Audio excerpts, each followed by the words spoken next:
जय जलाराम बापा। जलाराम बापा की जयंती हिंदू कैलेंडर के अनुसार मनाई जाती है। इनके अनुसार उनका जन्म कार्तिक शुक्ल पक्ष की सप्तमी तिथि को हुआ था।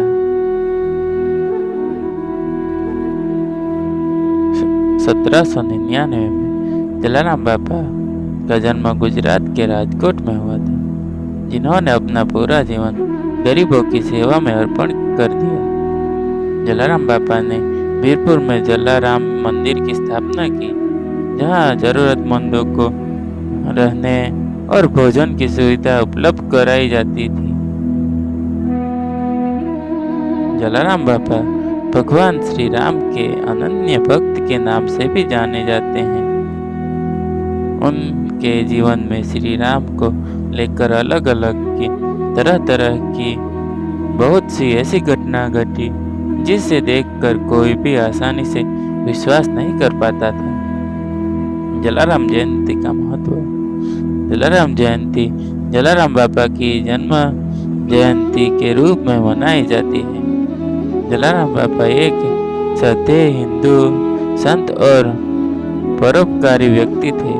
जलाराम जयंती एक महत्वपूर्ण दिवस है जिसमें मानवता के लिए उनके निस्वार्थ योगदान का सम्मान, करुणा, दया और सेवा के महत्व पर ज़्यादा ध्यान दिया जाता है। जलाराम बापा की शिक्षाएं आध्यात्मिक विकास और समाज के प्रति जिम्मेदारी को प्रेरित करती है। जलाराम बापू ने अपने भक्तों को सिखाया कि सच्ची सेवा हमें ईश्वर के करीब ले जाती है। यह सिद्धांत इस शुभ दिन पर उनके शिष्यों द्वारा मनाए जाते हैं। जलाराम बापू ने अपना जीवन दूसरों के प्रति उदारता और दया के लिए समर्पित कर दिया और जलाराम जयंती इन मूल्यों का जश्न मनाती है। इस दिन उनके भक्त मंदिर जाते हैं, सुबह की प्रार्थना करते हैं, उनकी स्तुति में भजन गाते हैं, फिर भक्तों को प्रसाद दिया जाता है। बचपन से सांसारिक जीवन से रहे दूर। जलाराम बापा का जन्म 1799 गुजरात के राजकोट के वीरपुर में कार्तिक महीने के 70वें दिन हुआ था। पिता का प्रधान ठक्कर और माता का राजबाई ठक्कर थी।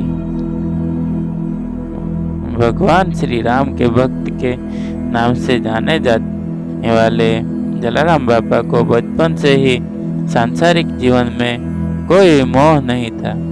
कुछ दिनों तक अपने पिता के दबाव की वजह से वह अपने व्यवसाय में उनका हाथ जरूर बटाते रहे, लेकिन जल्द ही उनके मन में व्यवसाय से भी रुचि खत्म हो गई। इसके बाद वह अपने चाचा वालजी भाई के साथ रहने लगे। 18 वर्ष की उम्र में जलाराम बापा जब तीर्थ यात्रा से लौट तो उनके बाद वह हिंदू धर्म के प्रति इतने ज़्यादा आसक्त हो गए कि फतेहपुर के भोजन भगत के शिष्य बन गए। इसके बाद अपने गुरु के सुझाव से उन्होंने सदाव्रत नाम से एक भोजन केंद्र का उद्घाटन भी किया।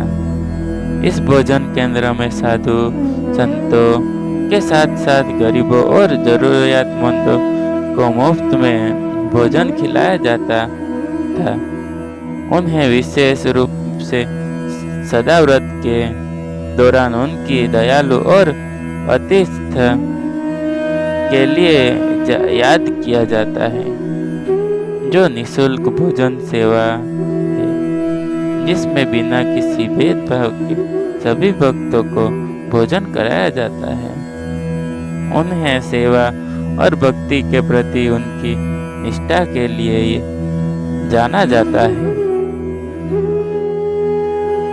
घर की जमीन और प्रकट हुई दिव्य प्रतिमा एक दिन की बात है, जब साधु महात्मा भोजन करने के लिए जलाराम बापा के सदाव्रत केंद्र पर पहुंचे। साधु के भोजन करने के बाद जलाराम को भगवान श्री राम की मूर्ति तोहफे में देते हुए कहा कि जहाँ पर भी श्री राम होंगे हनुमान जी वहाँ अवश्य आएंगे, तुम प्रतीक्षा करो। उन्होंने साधु के द्वारा दी गई श्री राम की मूर्ति को अपने घर में पारिवारिक देवता के नाम से स्थापित कर दिया। कुछ ही दिनों के बाद उस स्थान पर हनुमान जी की मूर्ति प्रकट हुई। इनके बाद ही श्री राम के साथ साथ सीता जी और लक्ष्मण जी की भी प्रतिमा प्रकट हुई। प्रभु श्री राम की यह लीला देखकर जलाराम हैरान रह गए। धीरे धीरे यह खबर आम लोगों तक पहुंच गई। इनके बाद लोग उनके घर उन दिव्य मूर्तियों के दर्शन करने के लिए आने लग गए। उनके नाम के साथ बापा के से जुड़ा। एक बार की बात है, जब हरजी नामक एक दर्जी के पेट पर जोर से दर्द हुआ, तब सारी औषधि फेल हो गई। तब वह जलाराम के पास गया। जलाराम ने उसे उनकी दुख की कहानी सुनी।